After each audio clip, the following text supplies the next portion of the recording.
নজর রাখবো পরের খবরের দিকে, যেখানে শতাব্দী প্রাচীন রথ কমিটিগুলিকে অনুদান 5 লক্ষ টাকার অনুদান রাজ্য সরকারের।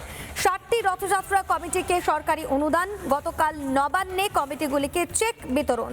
রাজ্যে এবার সাড়ম্বরে রথযাত্রা পালন হবে। রাজ্য জুড়ে এবার 120টি রথ বেরোবে।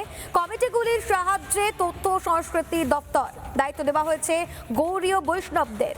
75টি রথের মেলায় সেবা কমিটি তৈরির নির্দেশ দিয়েছেন মুখ্যমন্ত্রী শুভেন্দু অধিকারী। পুরী থেকে মহাপ্রসাদ আনানোর ব্যবস্থাও করা হবে। খোলা হবে জগন্নাথ কালচারাল ও রিসার্চ সেন্টার। জগন্নাথ নিয়ে গবেষণা ও জীবন নিয়ে হবে প্রচার। মুখ্যমন্ত্রী শুভেন্দু অধিকারী তিনি ইতিমধ্যেই এই বিষয়ে ঘোষণা করেছেন। রাজ্য জুড়ে এবার 120টি রথ বেরোবে এবং কমিটিগুলির সাহায্যে তথ্য ও সংস্কৃতি দপ্তরকে দায়িত্ব দেওয়া হয়েছে গৌড়ীয় বৈষ্ণবদেরও। 75টি রথের মেলায় সেবা কমিটি তৈরির নির্দেশ দিয়েছেন মুখ্যমন্ত্রী শুভেন্দু অধিকারী।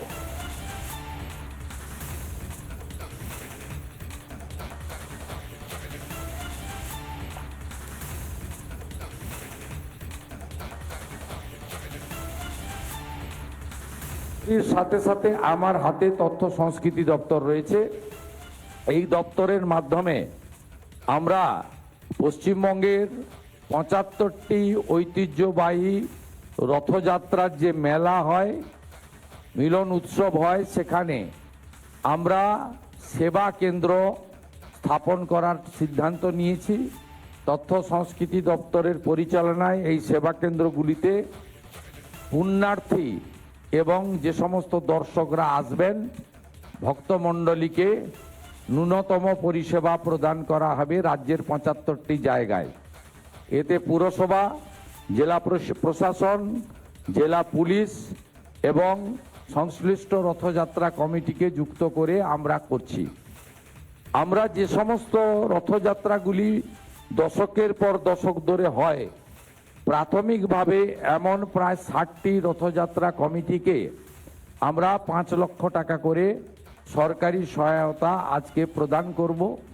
এটি আমাদের অংশগ্রহণ। এক্ষেত্রে প্রথম বছর তালিকা তৈরিতে কোনো যদি ত্রুটি থেকে থাকে আপনারা ক্ষমা সুন্দর দৃষ্টিতে দেখবেন। আগামী দিনে তথ্য আপনারা যদি তথ্য সংস্কৃতি দপ্তরের আধিকারিক তথা জেলা শাসকদেরকে জানান, আগামী দিনে আমরা ত্রুটিপূর্ণ তালিকা তৈরি করার চেষ্টা করব। কিন্তু এটি একটি শুরু, এটা অনেক দূর যাবে। আজকে যে বৃক্ষটি রোপিত হলো রথযাত্রাকে কেন্দ্র করে, আগামী দিনে সেটা ময়ূরীয় পরিণত হবে। এটাকে একটি ঐতিহ্য এবং উৎসবে আমরা পরিণত করার চেষ্টা করব ধীরে ধীরে। এ বিষয় নিয়ে আরো বিস্তারিত জানাবেন আমাদের প্রতিনিধি এলিনা এই মুহূর্তে আমাদের সঙ্গে রয়েছে। এলিনা, একদিকে শিবরাত্রি এবং শ্রাবণী মেলা আর অন্যদিকে রথযাত্রা, সব মিলিয়ে বিশেষ ব্যবস্থা রাজ্য সরকারের তরফে, অন্যদিকে অনুদানও দেওয়া হচ্ছে।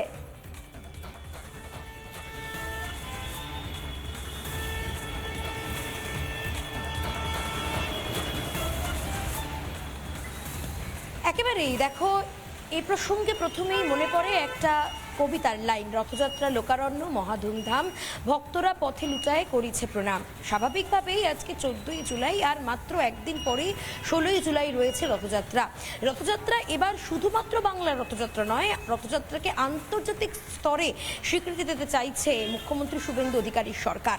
এবং যে কারণে তুমি জানো, ইতিমধ্যে নির্বাচিত 60টি রথযাত্রা কমিটিকে 5 লক্ষ টাকা করে অনুদান দেওয়া হয়েছে। সে কথা আগেই ঘোষণা করেছিলেন মুখ্যমন্ত্রী শুভেন্দু অধিকারী। গতকাল নবান্ন থেকেই কিন্তু সেই সমস্ত কমিটিগুলির হাতে চেক তুলে দেওয়া হয়েছে। কিন্তু এর পাশাপাশি আরও যা 75 যে কমিটি রয়েছে, সেই 75টি রথযাত্রা কমিটিকে রথযাত্রাগুলিকে সেবা কমিটি তৈরি করার নির্দেশ দিয়েছেন মুখ্যমন্ত্রী শুভেন্দু অধিকারী। এবছর গোটা বাংলা জুড়ে প্রায় 120টি রথ বেরোচ্ছে বিভিন্ন জায়গা থেকে, বিভিন্ন রাজ্য থেকে।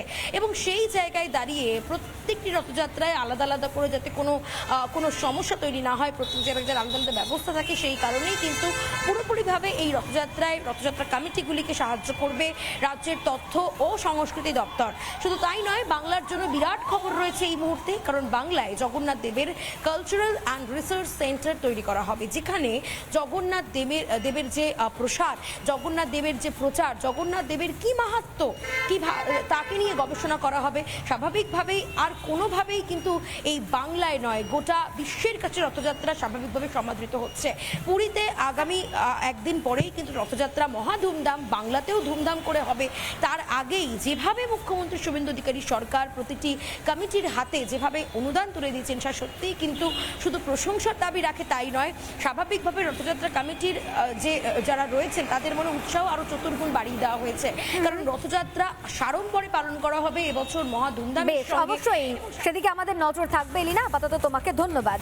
আর এই বিষয় নিয়েই আমরা শুনবো কলকাতা ইসকনের সদস্য রাধা গোপীনাথ দাস এবং এরই পাশাপাশি গঙ্গাসাগর ইসকনের সদস্য সুন্দর গোবিন্দ দাস ঠিক কি জানিয়েছেন, শুনুন। ইসকনের তরফ থেকে আপনারা এসেছেন আজকে, এবং রাজ্য সরকারের তরফ থেকে আজকে চেক লিখ দেওয়া হলো 5 লাখ। এর আগে এরকম কখনো পেয়েছেন? না, এরকম পাইনি আমরা। কিভাবে দেখছেন এই উদ্যোগটাকে? আমাদের খুব ভালো লাগছে, এরকম যদি আরও সহায়তা করে ইয়ে করে আমরা আরও ভালোভাবে আরও রথযাত্রা করতে পারবো। আপনি কোথা থেকে এসেছেন? আমি গঙ্গাসাগর থেকে এসেছি। এই যে রাজ্য সরকারের উদ্যোগে এবার রথযাত্রাকে একেবারে আড়ম্বরের সঙ্গে পালন করার জন্য প্রতি রথ কমিটিকে 5 লক্ষ টাকা করে, এই উদ্যোগটাকে কিভাবে দেখছেন? এটাতে উদ্যোগ অত্যন্ত সাধুবাদ জানাই আমরা, কারণ ভারতীয় যে কালচার এবং এই যে সংস্কৃতিটাকে ধরে রাখার জন্য এই সহযোগিতা আমাদেরকে অনেক সাহায্য করবে। কারণ প্রতিটা রথযাত্রা করতে গেলে কিছু আর্থিক সহায়তা যদি পাওয়া যায়, সেটাকে আরও বৃহৎ আকারে করা যেতে পারে, এবং এটা আমরা রথগুলোকে সংরক্ষণ করা এবং অন্যান্য রথ উৎসবটাকে আরও শোভাযাত্রাকে আরও বাড়িয়ে ভারতীয় কালচারটাকে আরও যাতে মানুষের কাছে পৌঁছে দেওয়া যায় সেই চেষ্টা করব। নানা ধরনের কন্টেন্ট দেখার জন্য লাইক করুন, শেয়ার করুন আমাদের ফেসবুক পেজ, সাবস্ক্রাইব করুন আমাদের ইউটিউব চ্যানেল। পাশাপাশি অন্যান্য ব্রেকিং নিউজের জন্য অবশ্যই চোখ রাখুন রিপাবলিক বাংলায়।